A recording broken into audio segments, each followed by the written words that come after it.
ওয়াবুদুল্লাহ। আল্লাহ তাআলা বলেন দুনিয়াতে যতদিন আসো বান্দা ততদিন আমি আল্লাহর ইবাদত করবা। ওয়ালা তুশরিকু বিহি শাইআ, কোনো বিষয় কোনো কিছু নিয়েই আমি আল্লাহর সঙ্গে কখনো শরীক করবা না।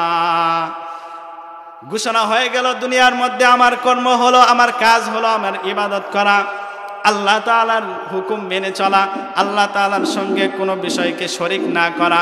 সুতরাং আমি যতদিন আছি ততদিন আমি আল্লাহ তাআলার ইবাদত করব এবং কখনো আল্লাহ তাআলার সঙ্গে শরীক করব না। মানুষের সামাজিক জীবন সুন্দর করতে হলে কোরআনের দিক নির্দেশনা, কোরআন যেই দিক নির্দেশনা দিচ্ছেন সেই দিক নির্দেশনাগুলোই আপনাদেরকে বলতেছিলাম। তো আল্লাহ তাআলা বলতেছেন ওয়াবুদুল্লাহ, দুনিয়াতে আমি আপনি যতদিন আছি ততদিন ইবাদত করতে হবে আল্লাহর। ওয়ালা তুশরিকু বিহি শাইআ, কখনো আল্লাহ তাআলার সঙ্গে অন্য কাউকে অংশীদারিত্ব স্থাপন করা যাবে না। বর্তমান সময়ে মনে করেন শিরিক করা, এটা আমার আপনার একদম আদত হয়ে গেছে, অভ্যাস হয়ে গেছে। যে আমি আপনি এতটুকু জ্ঞান না থাকার কারণে, আমার আপনার জ্ঞান না থাকার কারণে কখন যে কিভাবে আমরা শিরিক করে ফেলাই, আমরা যে কখন আল্লাহ তাআলার সাথে অন্য কাউকে শরীক করে নেই, আল্লাহ তাআলার মতো অন্য কেউ সমকক্ষ মনে করে নেই, এটা আমার আপনার জ্ঞানের ভিতরে আসে না। সুতরাং পরিস্থিতিতে দেখা যায় যে অনেক মানুষ সব সময় যে শিরকি কথাবার্তা বলে। বর্তমানে মিডিয়ার ভিতরে একটা দেখছেন না, এই জাহাঙ্গীর মার্কা হুজুর, এই জাহাঙ্গীর মার্কা হুজুরের কিছুদিন আগে দেখলেন এসএসসি পরীক্ষার্থীদেরকে নিয়ে কবরের সামনে যাওয়া বলতেছে যে আয় বাবা, এরা তো এসএসসি পরীক্ষা দিব, এদেরকে কামিয়াবি করো, এদেরকে কামিয়াবি করার জন্য এরা আসছে, এদের কামিয়াবি করার জন্য তোমার কাছে দরখাস্ত রইল। বলেন তো কবরে যায়া হাজার চাইলে হাজার বললে কি কবরওয়ালাকে ওদের পরীক্ষার সফলতা দিতে পারবে? কখনোই পারবে না, কিছুতেই পারবে না, সম্ভব না। তাহলে এই যে কথাটা বলল যে চাওয়ার উচিত ছিল আল্লাহ তাআলার কাছে যে আল্লাহ এরা পরীক্ষার্থী, এরা পরীক্ষা দিবে, সুতরাং এদের পরীক্ষায় কামিয়াবি করার জন্য এদেরকে, এরা আমার কাছে দোয়া চাইছে, সুতরাং এদের পরীক্ষায় কামিয়াবির জন্য আল্লাহ তোমার কাছে দরখাস্ত করি এদেরকে কামিয়াবি করবে। যদি উনি এই দোয়াটা করতেন হয়ে যেত, কিন্তু যেই দোয়াটা করছেন এটা পুরোপুরিভাবেই একটা শিরিক। সুতরাং এই শিরিক করা থেকেও আমাদেরকে দূরে থাকতে হবে। এরপরে আল্লাহ তাআলা বলতেছেন যে দুনিয়ার ভিতরে একজন মানুষের সমাজের ভিতরে চলতে হলে, সমাজ ব্যবস্থার সাথে চলতে হলে কিভাবে চলতে হবে, এই দিক নির্দেশনাগুলো আল্লাহ তাআলা কোরআনের মধ্যে দিলেন। এর পরবর্তীতে এখনও অনেক বিষয়গুলো বাকি ছিল যে, কিন্তু নামাজের সময় হওয়ার কারণে অত দূর যাওয়া যাবে না, বলাও যাবে না। লাস্টে কথা হলো যে এই যে আসলে সময় স্বল্পতা, এশারের নামাজের টাইম, এখন আর ওরকমভাবে বলবো না। সুতরাং আমার আলোচনা শেষ, এখানে আমার আলোচনার সমাপ্তি। এখন যেইটুকু আলোচনা হয়েছে একটা কথা বলি যে আপনাদের জামালপুরের ভিতরে মানুষ এই যে বড় বড় দাওয়াত করে যেটাকে বলে ব্যাপার, এই ব্যাপার তো বুঝেন আপনারা। এই জামালপুরের মধ্যে যেগুলো হয় এই ব্যাপার, তো এখন ব্যাপারে গেলে এক সময় দেখতেন কলা পাতা দিত কিনে, কলা পাতা দিছে, আর এখন বর্তমানে হয়তো বা প্লেট দেয়, কিন্তু এক সময় কলা পাতা দিত। আগে কলা পাতা দিত আর বিছাই দিত খেরের মধ্যে বসতো, ওর মধ্যে কলা পাতা দিলে পরে ওই কলা পাতার মধ্যেই ভাত দিত, তরকারি দিত, ডাউল যা কিছু আছে সব দিয়া রাখত।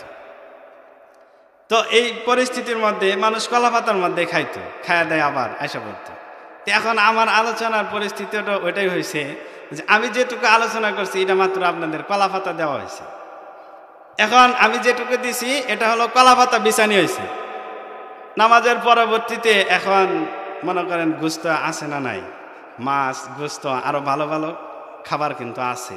তার মানে আরো ভালো ভালো বক্তা আছে, ওনারা সঠিকভাবে সুন্দরভাবে কোরআনের দিক নির্দেশনামূলক আলোচনা করবেন।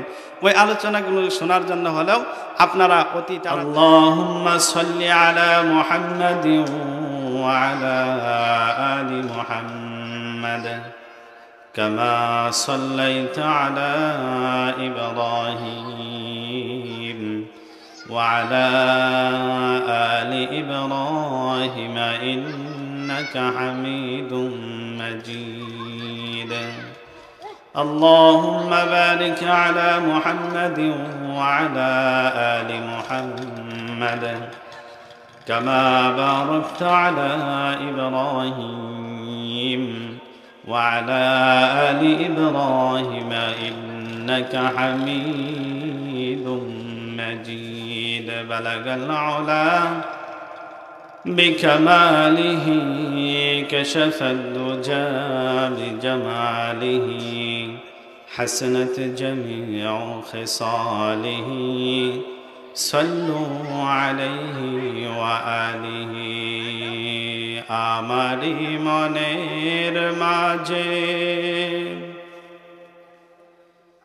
পেয়েছি যে যন্ত্রণা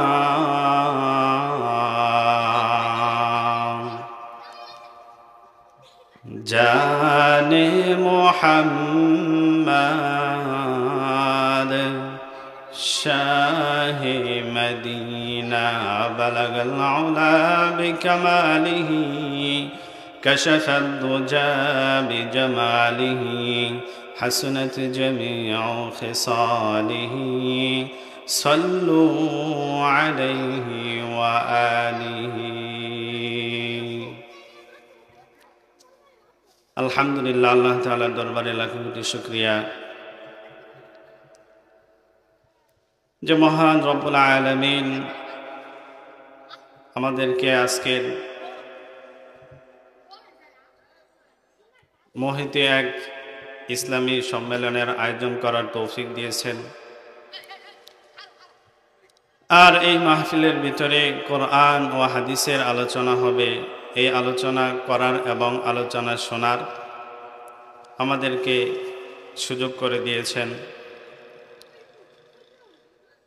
সেই জন্য আমরা আল্লাহ তাআলার দরবারে দিল থেকে শুকরিয়া জানাই, আলহামদুলিল্লাহ।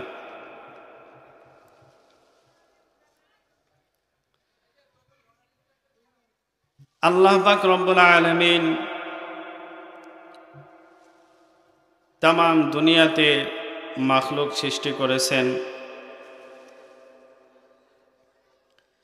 আর এই সকল মাখলুকের মধ্যে সর্বশ্রেষ্ঠ এবং সর্ব উৎকৃষ্ট মাখলুক হলো মানুষ। আর এই মানুষেরা দুনিয়ার ভিতরে যেই সকল কার্যকর্ম করে, এই সকল কাজকর্মের ভিতর দিয়া যে কিছু মানুষের অবস্থা দেখলে মনে হয় না যে এরা মানুষের কাতারে পড়ে।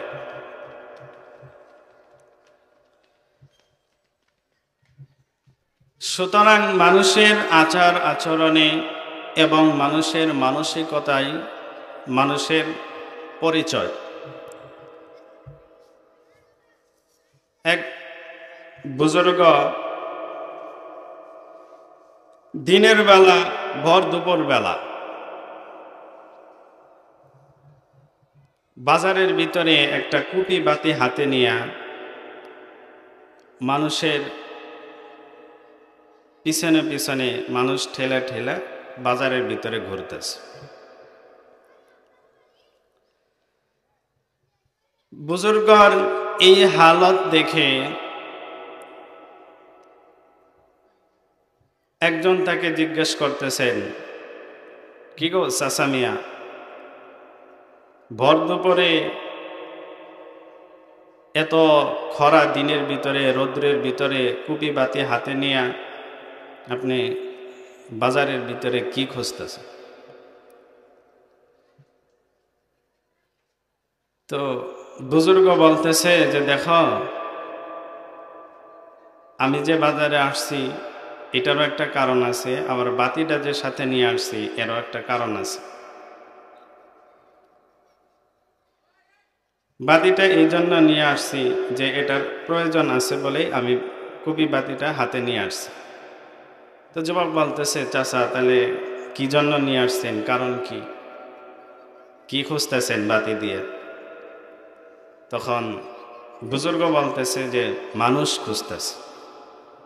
কি খুঁজে? মানুষ। এখন যুবক ভাবতেছে যে চাচা মিয়ার মনে হয় মাথার স্ক্রু যা কিছু আছে তার তোর সব একদম ছিঁড়ছে। কারণ যে একজন মানুষ ভর দুপুরে কপি বাতি হাতে নিয়ে বাতি আবার নিচে এরকম বাতি, যে বাতি কোনো মতন কপি বাতির আলো তার বেশি একটা হয় না, হালকা পাতলা নিবু নিবু ভাব, আপনি মানুষ খুঁজতেছে। তো যুবক ভাবতেছে যে চাচা মিয়া তাহলে মাথার যা কিছু আছে সব গেছে। তে যুবক বলতেছে, কি গো চাচা মিয়া, এই যে এত মানুষ দেখতেছে এরা কি মানুষ না? আপনার কাছে কি এরা কি মানুষ মনে হয় না? তখন বুজুর্গ উনি ফার্সিতে জবাব দিতেছে, ইনা মরদাস্ত, এরা মানুষ না। কি বলছে? যে বাজারের ভিতরে এতগুলো মানুষ আছে এরা কি না? মানুষ না। তো যুবক বলতেছে, এরা মানুষ না, তাহলে মানুষ কারা? পরে বুজুর্গ বলতেছে, তুমি কি জানতে চাও মানুষকে? তো বুজুর্গ লম্বা চড়া কিছু কথা বলছেন। লম্বা চড়ার মাঝখান থেকে আমি সংক্ষিপ্ত আকারে কিছু বলব। বুজুর্গ এবার যুবককে বলতেছেন, আদমিরা আদমিয়ত বায়াদস্ত, আদমিরা আদমিয়ত বায়াদস্ত, উদরা গলবুন বাশদ হাইজমাস্ত, আদমিয়ত লহম শহম বুস্তেনিস্ত, आदमियत सुजर जाए दोस्ते नीस्त, गर्ब सूरत आदमी इंसाबुदे, गर्ब सूरत आदमी इंसाबुदे, अहमद बो जहल हम एक साशुदे, अहमद बू जहल हम एक साशुदे। বুজুর্গ এবার যুবককে ডেকে বলতেছেন, হে যুবক শোনো, দুনিয়ার মধ্যে মানুষ কারা, মানুষের বর্ণনা তোমাকে আমি দিতেছি, মানুষের বর্ণনাগুলি শোনো। মানুষের গর্ভ থেকে জন্ম নিলেই কিন্তু মানুষ হওয়া যায় না। তোমার যেমন দুইটা চোখ আছে, জানোয়ারের মাঝেও কিন্তু দুইটা চোখ আছে। তোমার মধ্যে যেমন দুইটা হাত আছে, জানোয়ারের মধ্যেও কিন্তু দুইটা হাত আছে। তোমার দুইটা কান আছে, জানোয়ারেরও দুইটা কান আছে। তোমার দুইটা পা আছে, জানোয়ারের ভিতরেও দুইটা পা আছে। ব্যতিক্রম শুধু এইখানে যে তুমি মানুষ হিসেবে তুমি কথা বলতে পারো, কিন্তু জানোয়ার কথা বলতে পারে না। আর জানোয়ার যখন কথা বলতে পারে না, এই কারণেই ওর নাম হয়েছে জানোয়ার। কিন্তু রক্ত মাংসে ভরা তুমি মনে করতেছো তুমি আসলেই মানুষ, আসলে কিন্তু তুমি এখনো মানুষ হতে পারো নাই। যতক্ষণ পর্যন্ত তোমার ভিতরে মনুষ্যত্ব না আসবে, ততক্ষণ পর্যন্ত তুমি কিন্তু মানুষ নও।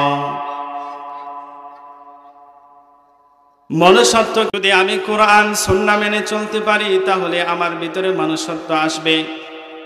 আল্লাহ পাক রব্বুল আলামিন কোরআনে কারিমে মানুষের জন্য কোনো বিষয় বাকি রাখে নাই। একজন মানুষ দুনিয়াতে চলতে হলে তার যাবতীয় প্রয়োজনীয় যা যা প্রয়োজন আছে সব কিছুই আল্লাহ তাআলা কোরআনে কারিমে তার সুবিধার জন্য আল্লাহ তাআলা তুলে ধরেছেন। এই কারণে আল্লাহ তাআলা বলেন, মা ফাররাতনা ফিল কিতাবি মিন শাই। আল্লাহ তাআলা বলেন, আমি কোরআনের ভিতরে এমন কোনো বিষয় নাই যে বিষয় আমি তুলে ধরি নাই। তার মানে আমি কোনো বিষয় বাদ দেই নাই, সব বিষয় আমি কোরআনের ভিতরে তুলে ধরেছি। সুতরাং এখান থেকে কোরআনে কারিম থেকে আমার আপনার মনুষ্যত্বকে যাচাই করে আমি দুনিয়ার ভিতরে যেরকম ভাবে চলতেছি আমি যে মানুষ নাকি আমি পশু সেটা যাচাই বাছাই করার জন্য আমার কোরআনই যথেষ্ট।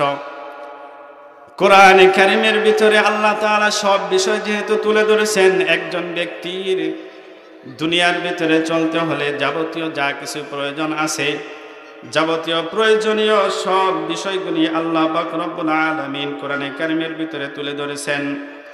একজন ব্যক্তি দুনিয়াতে চলবে, একজন মানুষ যখন দুনিয়াতে চলবে, তার ব্যক্তিগত, পারিবারিক, সামাজিক, রাষ্ট্রীয়, অর্থনৈতিক, সামরিক, ধর্মীয় যা কিছু জীবন ব্যবস্থা রয়েছে তার ভিতরে সব কিছুই, সব বিষয়ই আল্লাহ পাক রব্বুল আলামিন তুলে ধরেছেন মানুষের সুবিধার জন্যে।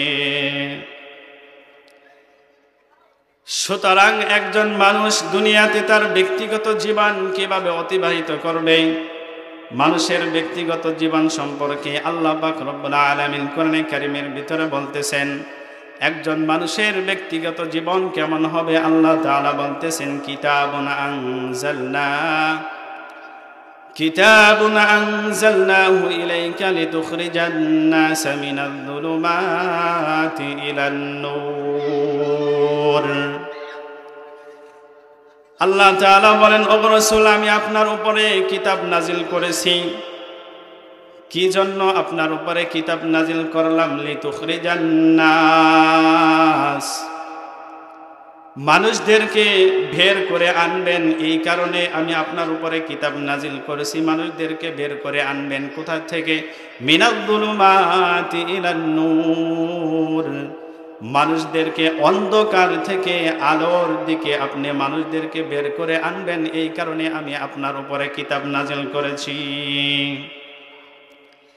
সুতরাং বোঝা যায় যে একজন ব্যক্তির জীবন পরিচালনার ক্ষেত্রে, জীবন কিভাবে পরিচালনা করবে, পরিচালনা করতে হলে একজন ব্যক্তির ব্যক্তিগত জীবন পরিচালনার জন্য কিতাবের প্রয়োজন আছে। আর আল্লাহ তাআলা আমাদের ভিতরে যেই কিতাব নাজিল করেছেন সেটা হলো আল কোরআন। আল্লাহ তাআলা বলেন, হুদাল লিন্নাস।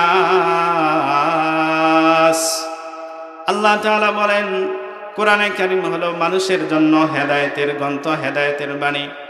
সুতরাং আল কোরআন যে মেনে চলবে, আল কোরআনের অনুযায়ী যে জীবন গঠন করতে পারবে, তার জীবনটা, তার ব্যক্তিগত জীবনটা অটোমেটিকলি সুন্দর হয়ে যাবে।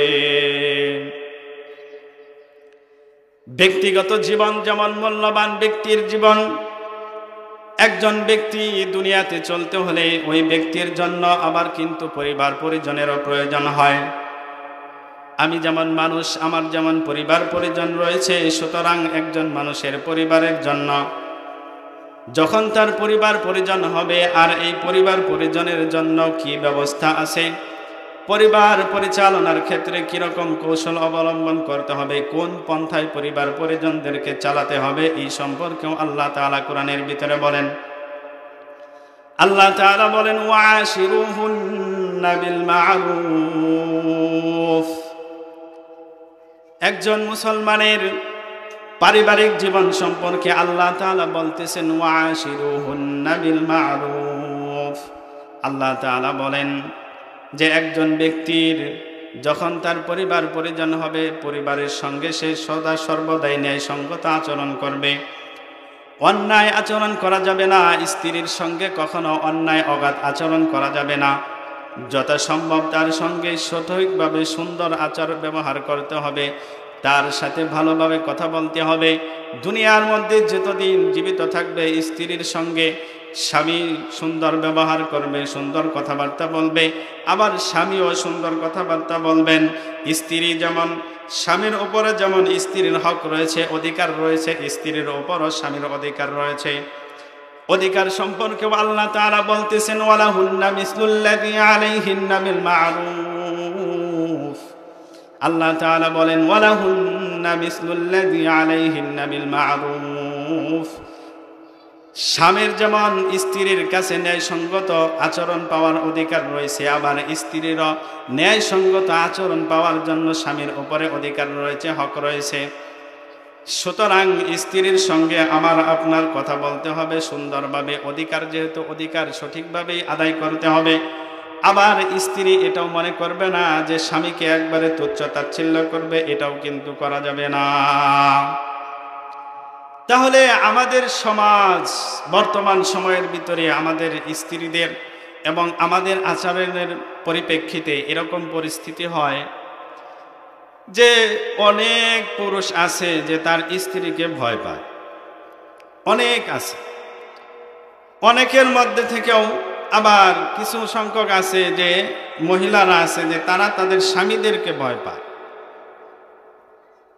এই পরিস্থিতির ভিতরে আমাদের সমাজ চলতেছে। আর এই সমাজের মধ্যে যে একটা কিসসা মনে পড়লো, ঘটনা মনে পড়লো যে স্ত্রীকে এক লোক খুব বেশি ভয় পাইত। তো আমাদের সময়ের ভিতরে এখন তো মানুষ গ্যাসের ভিতরে রান্না বাড়া করে, কিন্তু আগেকার মানুষ কিন্তু চুলা বানাইতো, মাটির চুলা।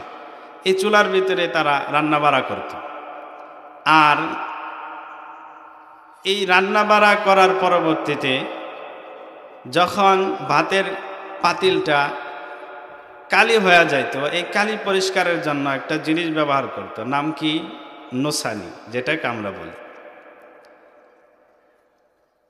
তো স্ত্রীকে এক পুরুষ খুব ভয় পাইত। আর ভয় পাইতো এই কারণেই যে তার স্ত্রী খুব ডেঞ্জারাস ছিল, সে স্ত্রীর সাথে পারত না, যার কারণে সে ভয় পাইত।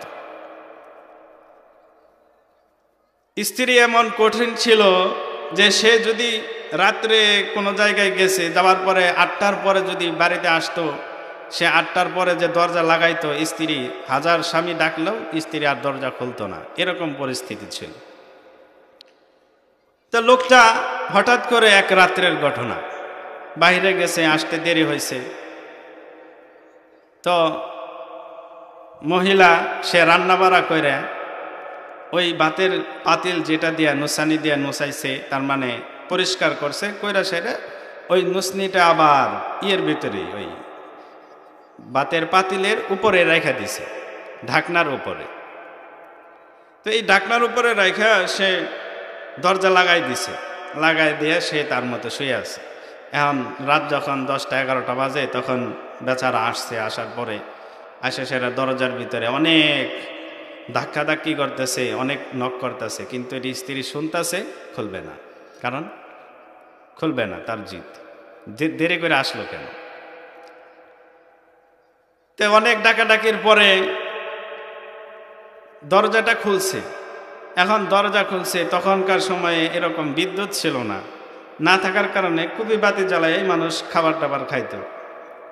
এখন বেচারা ঘরের ভিতরে ঢুইকা এখন বাতি যে জ্বালাবো, মহিলা বাতিও জ্বালায় নেই, সে বাতি জ্বালানোর জন্য চেষ্টা করতেছে। কিন্তু সোলার ম্যাচ আছে তখন, আর এখন তো গ্যাস ম্যাচ, তখন সোলার ম্যাচ। এই সোলার ম্যাচ খুঁজতেছে, ম্যাচও পায় না, কুপি বাতিও পায় না। বেচারা খুব অসহায় হয়ে খুঁজতেছে। তখন দেখছি আবার পেটের ভিতরে খুব ক্ষুধাও লাগছে। এখন এই ক্ষুধা নিয়ে বাতি খুঁজতে খুঁজতে, ম্যাচ খুঁজতে খুঁজতে যখন পাইছে না, অন্ধকারের ভিতরেই বাতের পাতিল গুছানোর জন্য পাতিল খুঁজছে, হাতায় হাতায় পাতিল খুঁজে এখন ভাত খাবে। ভাত খাওয়ার জন্য পাতিল যখন খুঁজে পাইছে, তো এখন প্লেট মিলেট অন্ধকারের ভিতরে সে ভাত টাত সব কিছুই করছে। করার পরবর্তীতে এখন কোনোভাবে খাবার দাবার শেষ করছে, শেষ করে এখন স্ত্রী শুয়েছে, স্ত্রীর পাশে যায় সেও শুয়ে আছে। তো শোয়ার পরবর্তীতে বেচারা স্ত্রীকে জিজ্ঞেস করতেছে যে, বউ আজকে কি শাক রান্না করছিল?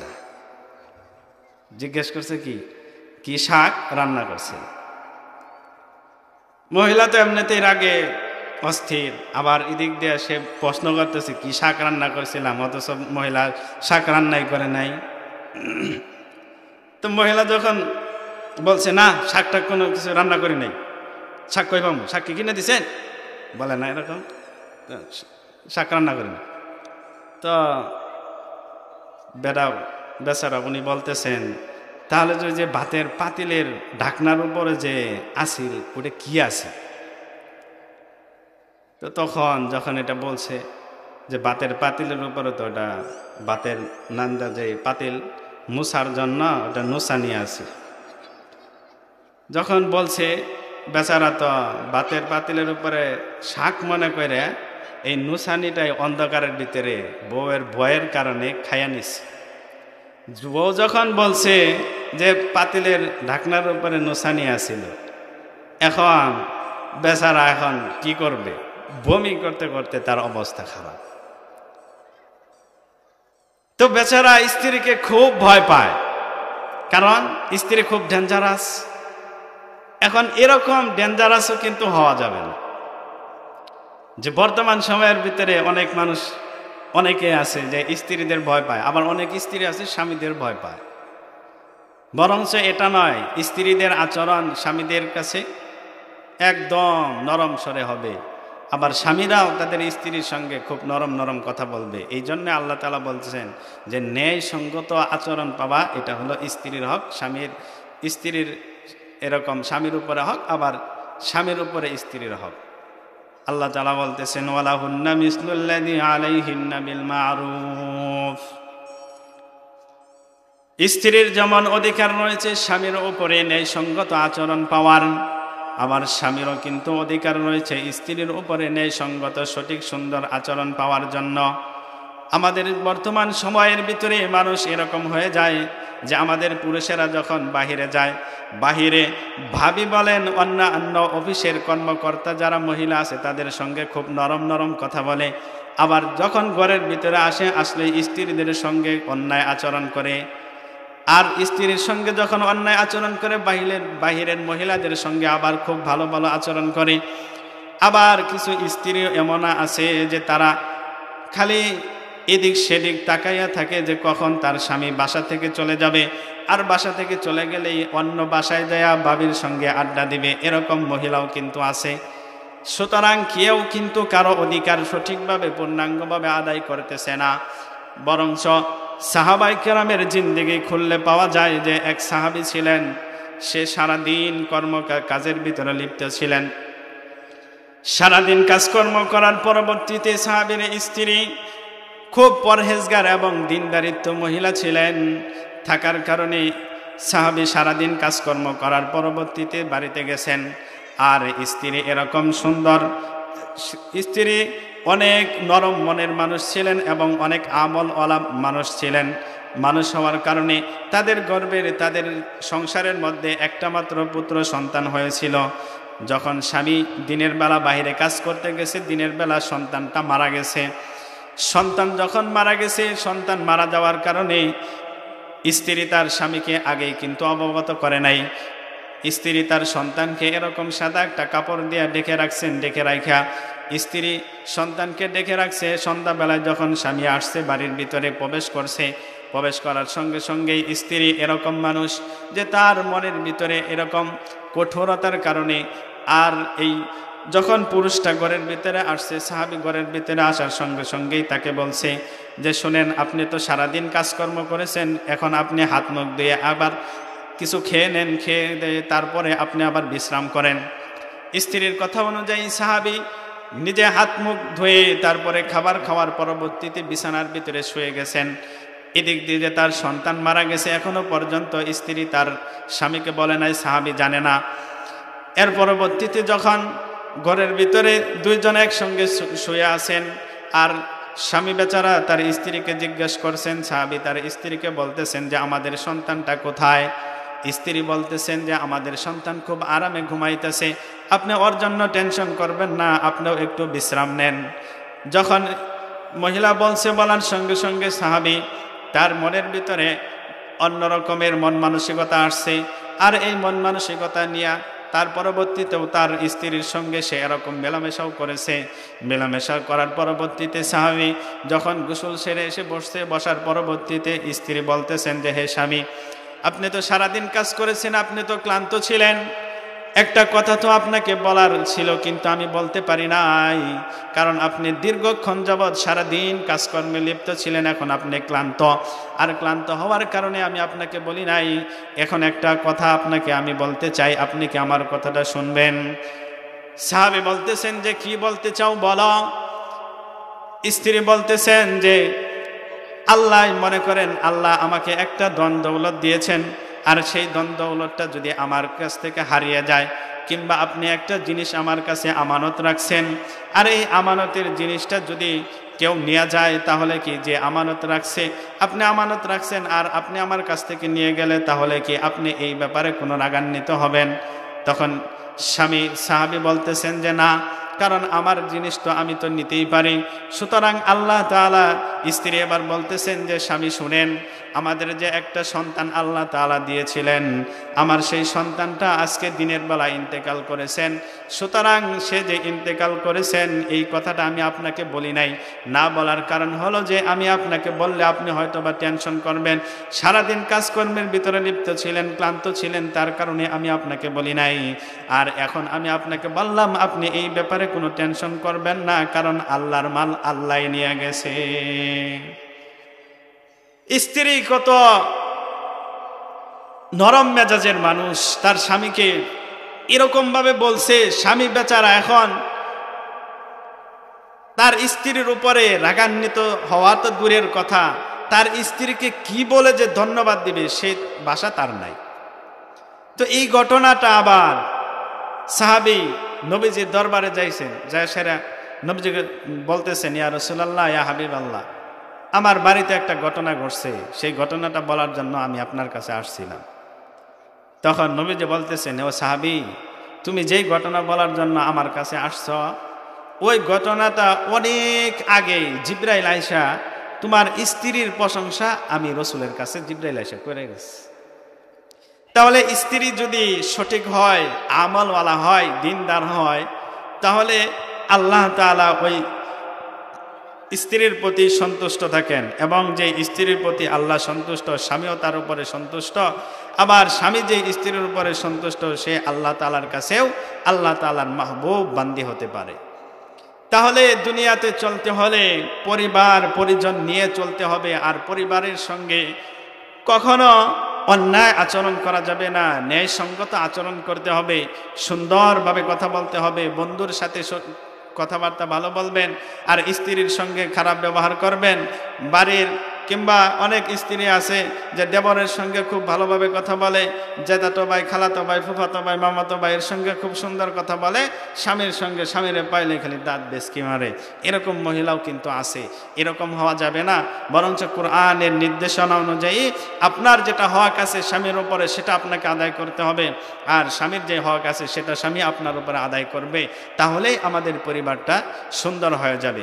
তাহলে বলতেছিলাম যে কোরআনে কারিমে আল্লাহ তাআলা যে সকল দিক নির্দেশনা দিচ্ছেন যে আমরা মানুষ হিসেবে দুনিয়াতে যতদিন আসি, যতদিন চলবো, ততদিন আমরা কিভাবে চলবো, আমাদের চলাচলের পদ্ধতি কি হবে, সিস্টেমটা কি হবে, ব্যক্তির জীবন কিভাবে সুন্দর হবে এবং পারিবারিক জীবন কিভাবে সুন্দর হবে, এই দিক নির্দেশনাগুলোই আল্লাহ তাআলা কোরআনে কারিমের ভিতরে দিতেছেন। আমি যেগুলো বললাম, এর পরবর্তীতে একজন পরিবার যখন পরিবার সুন্দর হয়ে যাবে, পরিবার নিয়ে চলতে হলে সমাজের দরকার আছে না নাই? সমাজের দরকার আছে। এখন আমি যদি সমাজের বাহিরে চলি তাহলে তার হবে না, আমাকে অবশ্যই সমাজের সবাইকে নিয়েই মিলেমিশে চলতে হবে। এখন সমাজে চলবেন, কিভাবে চলবেন, কার সাথে কীরকম আচরণ করবেন, কাকে কিভাবে এরকম সম্মান দিবেন, কার সাথে কীরকমভাবে কথা বলবেন, এই দিক নির্দেশনাগুলাও কোরআনে কারিমের ভিতরে, সামাজিক দিক নির্দেশনাগুলাও আল্লাহ তাআলা তুলে ধরতেছেন। মুসলমানের জিন্দেগির ভিতরে কোরআনে কারিমের ভিতরে আল্লাহ তাআলা বলতেছেন যে মুসলমানের দুনিয়াতে চলতে হলে মুসলমানের সামাজিক জীবন কেমন হবে আল্লাহ তাআলা কোরআনে কারিমের ভিতরে বলেন। আল্লাহ তাআলা বলতেছেন, ওয়াবিল ওয়ালিদাইনি ইহসানা وبالوالدين إحسانا وذي القربى واليتامى والمساكين وقولوا للناس حسنا। আল্লাহ তাআলা বলেন মুসলমানের সামাজিক জীবন সুন্দর করতে হলে এক নম্বরের কাজ হলো ওয়াবিল ওয়ালিদাইনি ইহসানা। দুনিয়াতে যতদিন মা বাবা বেঁচে থাকবে মা বাবার সঙ্গে সদাচরণ করতে হবে, মা বাবার সঙ্গে কখনো অন্যায় আচরণ, অন্যায় ব্যবহার করা যাবে না। তাহলে সমাজের ভিতরে আমার আপনার ব্যাপারে কোনো এরকম রিপোর্ট থাকবে না। মা বাবার সঙ্গে যখন সদাচরণ করবেন, শুধুমাত্র মা বাবাই নয়, মা বাবার পাশাপাশি আমার সমাজের ভিতরে আরও যারা আছে তাদের সঙ্গেও কিন্তু আপনার সুন্দর ব্যবহার করতে হবে।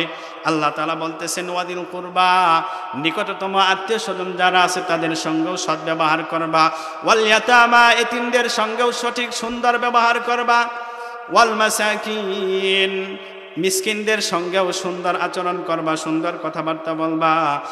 যখন এই সকল কাজগুলো করবা, এতিম মিসকিন সবার সঙ্গে যখন সুন্দর আচরণ হবে, ওয়াকুলু লিন্নাসি হুসনা, সাথে সাথে দুনিয়ার সকল মানুষ যারা আছে এদের সঙ্গে তুমি সুন্দর কথাবার্তা, ভালো কথাবার্তা বলবা।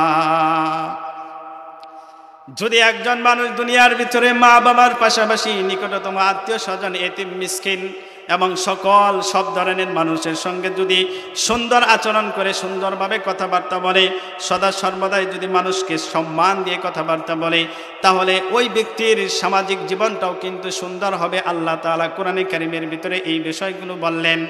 সুতরাং সামাজিক জীবন সুন্দর করতে হলে আমার মা বাবার সঙ্গেও সুন্দর ব্যবহার করতে হবে, এতিম মিসকিন নিকটতম আত্মীয়দের সঙ্গেও সুন্দর ব্যবহার করবে। সর্বোপরি যতগুলি মানুষ আছে, যেই সম্পর্কেই হোক না কেন, সবার সঙ্গেই সুন্দর কথাবার্তা বলতে হবে, আল্লাহ তাআলার নির্দেশ। শুধু তাই নয়, আল্লাহ তাআলা কোরআনে কারীমের সামাজিক জীবন সম্পর্কে অন্যত্র আয়াতের ভিতরে বলেন ওয়াবুদুল্লাহ ওয়ালা তুশরিকু বিহি শাইআ। সমাজের ভিতরে আমাকে আপনাকে চলতে হলে 1 নাম্বার কাজ হলো আমাকে ইবাদত করতে হবে। কার? আমি আপনি দুনিয়াতে যতদিন আছি ততদিন ইবাদত করব কার? ততদিন আমাকে ইবাদত করতে হবে একমাত্র আল্লাহর। আল্লাহ